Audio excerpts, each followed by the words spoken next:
Guys, for today's video, magpaplansya ako ng uniform ng aking anak dahil nga sila ay papasok na. Alas 3 pala ng madaling araw yan nung nagising ako para nga magplansya ng damit na susuotin nila pagpasok. Wala nga akong kabayo na ginagamit na pamplansya kaya yan, unan ko ang ginamit ko para may papatungan ang damit ng aking anak habang pinaplansya ko.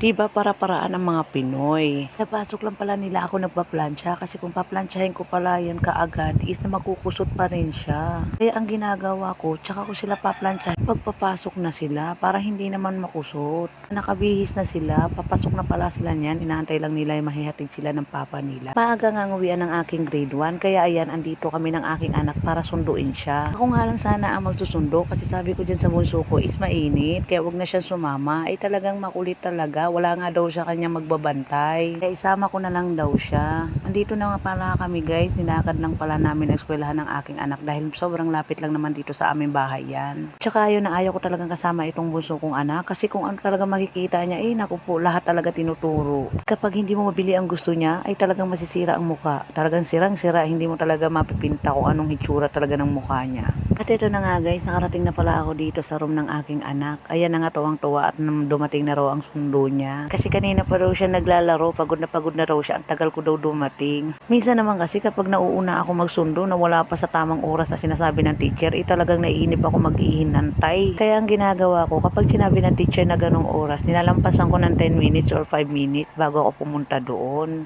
By the way guys, dumaan din pala ako dito sa palengke. Gawa nga nang wala pa kaming uulamin. Wala nga ako halos magustuhan dyan na ulam kasi nga parang nakakasawa na paulit-ulit yung display. Kaya ang napili ko ay atay balunan. Yan na lang pala ang aking lulutuin. Ang luto pala dyan is adobo.